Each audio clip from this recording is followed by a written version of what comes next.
Malam itu, senyum lebar tersungging di setiap wajah para tamu yang hadir. Bukan tamu biasa, mereka adalah pemenang medali pada ajang Paralimpik Paris 2024. Diserahkan langsung oleh Reda Mantovani, jaksa muda bidang intelijen Kejaksaan Agung Republik Indonesia yang bertugas sebagai Chef de Mission, alias kepala suku rombongan kontingen Paralimpik. Hadiah uang ratusan juta rupiah jatuh ke tangan para pahlawan olahraga itu.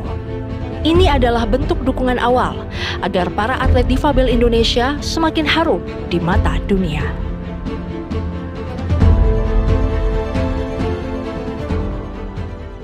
Tak jauh dari jantung kota Surakarta, pemegang medali emas para badminton, Hikmat Ramdhani, tengah berlatih keras untuk kompetisi selanjutnya.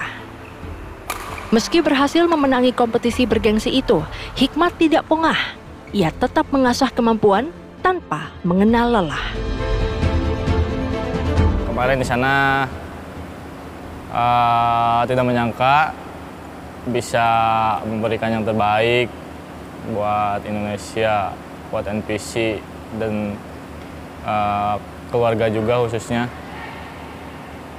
Banyak pengalaman di sana yang saya temuin, khususnya apalagi pas ini pertama kali saya mengikuti Paralimpiade Paris.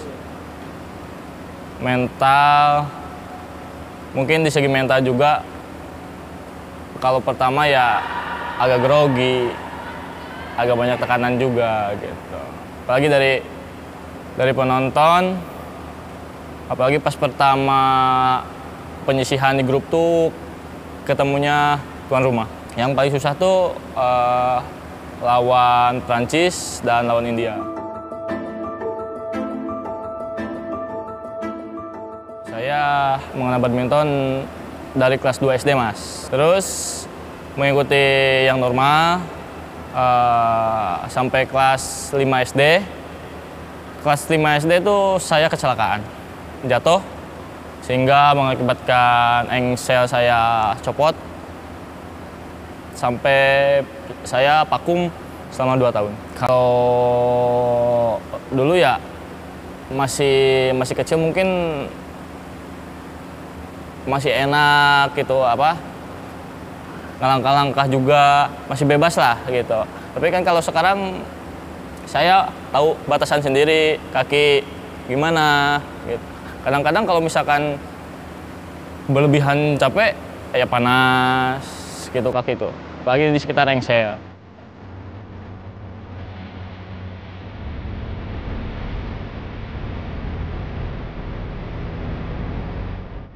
Seperti Hikmat, Muhammad Afrid Yashafa juga tidak menyangka dapat mengibarkan bendera Indonesia di ajang olahraga paling bergengsi itu.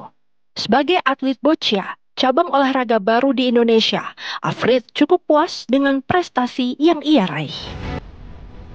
Saya mulai boccia dari 2019. Dulu saya ikut seleksi dulu, Mas. Seleksi boccia dari dari provinsi. Alhamdulillah ikut lolos.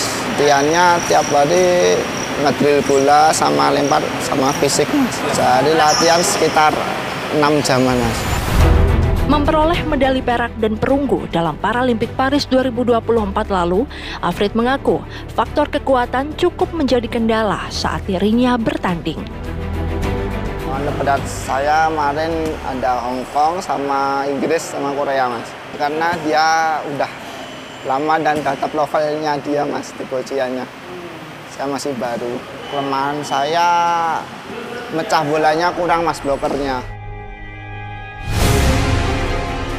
Baik Afrid maupun Hikmat, keduanya bertekad untuk mengejar kekurangan-kekurangan yang ada.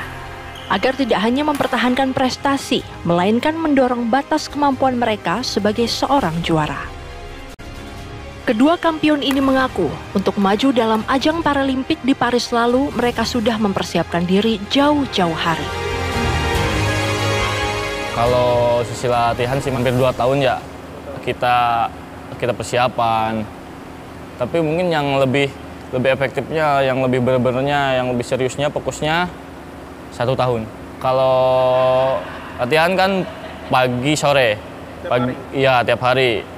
Tapi di sisi lain itu saya akan membuktikan kepada semuanya tuh dari 1 hari 2 kali latihan tuh harus ada tambahnya. Saya menambahkan malam 1 jam, entah itu 2 jam. Untuk mental mungkin mengasahnya dari tadi kayak event-event dari pas awal 2023 mencari poin buat Olimpik kemarin, Paralimpiade kemarin. Jadi dari situ. Selama setahun itu siapa aja yang mendukung? Yes. Yang mendukung siapa saja? Banyak Mas, dari Kemenpora, Pak Jokowi, NPC, Pak Seni, gitu, Ketua Umum. Kalau dari pihak CDM ya Mas, benar-benar dari kita persiapan tuh benar-benar mensupport banget ke kita. Apalagi sebelum ke Paris, 3 bulan ke Paris tuh benar-benar banyak motivasi ke sini, ke teman-teman semua cabur. Di sana pun, di Paris juga sama. Banyak motivasi, banyak support datang ke lapang. Apalagi ke badminton. Badminton tuh pertama main Mas. Dari kemarin tuh akhir sampai awal Agustus tuh badminton duluan. Jadi CDM tuh benar-benar nge-support kita semuanya. Pak CDM-nya Pak Reda Mantovani. Pak Reda ya cukup sangat membantu Mas, memberi motivasi, menemani bertanding juga. Pokoknya terima kasih. Reda Mantovani adalah sosok penting di balik mentalitas baja yang dimiliki atlet Paralimpik Indonesia. Jaksa Muda Bidang Intelijen Kejaksaan Agung Republik Indonesia sekaligus Chief de Mission atlet Paralimpik Indonesia 2024 itu menjelaskan, persiapan mental adalah faktor yang paling ia soroti. Untuk itu, ia memiliki strategi agar atlet-atlet asuhannya dapat bertanding dengan performa terbaiknya. Ini kan teman-teman disabilitas kan mesti sering diajak ngobrol, ajak bercanda, ajak apa supaya moodnya nggak cepat jatuh nih, ya kan? Moodnya nggak cepat jatuh. Dan saya lebih banyak berkomunikasi dengan teman-teman tadi itu disabilitas itu sampai hal-hal yang terkecil juga kita ajak bercandain gitu, ajak ngobrol. Misalkan apabila mereka jatuh cinta gitu kan, kita goda-godain aja gitu kan. Kisah cinta ya Pak? Oh, kisah cinta. Ada tuh kan, itu kalau pikiran disabilitas kan hanya fisiknya. Pola pikirnya tuh sama seperti kita ini.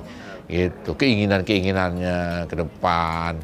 Itu saya suka ajak ngobrol gitu kan. Dan apa kendala-kendalanya dalam kehidupan, apakah pernah dibully, itu banyak cerita-cerita. Kalau ngelihat target kan, targetnya kan itu 1 emas, 2 perunggu, 2 perak, 3 perunggu.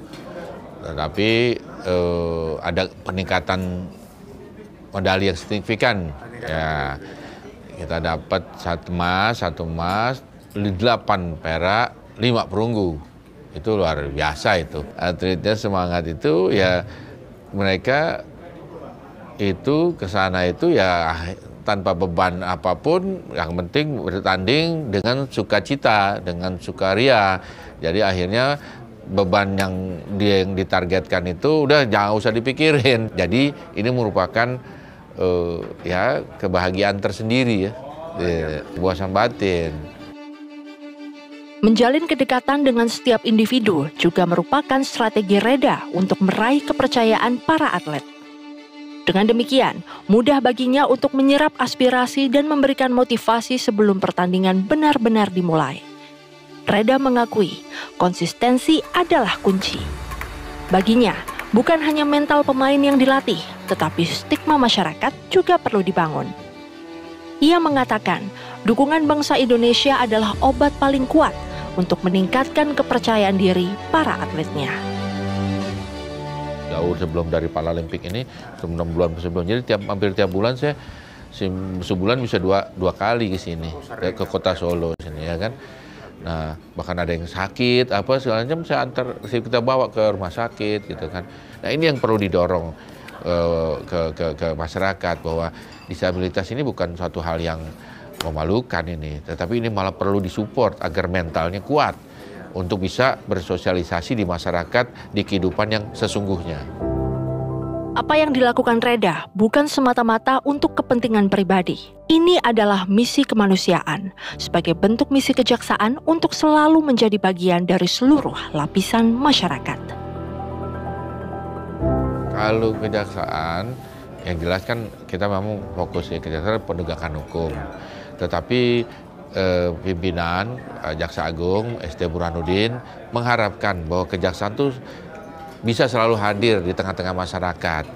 Ya, jadi salah satu bentuknya adalah ini kehadiran kejaksaan di tengah-tengah masyarakat di luar profesinya agar kejaksaan tidak terlihat menyeramkan di masyarakat. Intinya adalah humanisme. Ada satu hal yang masih menjadi pekerjaan rumah Reda Mantovani. Sebagai pendamping para atlet, ia ingin anak-anak didiknya untuk lebih bijaksana dalam mengelola keuangan. Sebab ia sudah banyak melihat nasib atlet yang terlunta-lunta karena hidup berfoya-foya. Iya, dapat hadiah banyak. Banyak. Iya, hadiahnya banyak. Bisa punya angkot itu, ada punya ruko, ada yang punya perkebunan sawit. Itu, terus juga ada juga yang dipakai poya-poya, ada juga. Maka itu yang kita cegah ini. Karena ini masa depanmu ya, kalau kamu habis-habisin nggak percuma, ya aduh, kebanyakan karena cinta. Makanya kita perlunya komunikasi terhadap mereka tadi itu supaya mencegah itu. Untuk atlet nasional, atlet internasional seperti Paralimpiade ini, kalau dapat hadiah dengan foya-foya, tabungin atau investasi. Dan juga bagi masyarakat ya agar bisa melihat kaum disabilitas ini ya sebagaimana biasa, bukan hal yang berbeda, ya kan? Mereka adalah sama gitu. Mereka bedanya adalah kurang beruntung di organ tubuhnya itu. Oleh karena itu kekurang beruntungan itu jangan dihina-hina, jangan dibully, ya kan? Malah dihargai, dihormati, saling sesama manusia. Prestasi lagi Pak ya. Apalagi terhadap atlet yang berprestasi.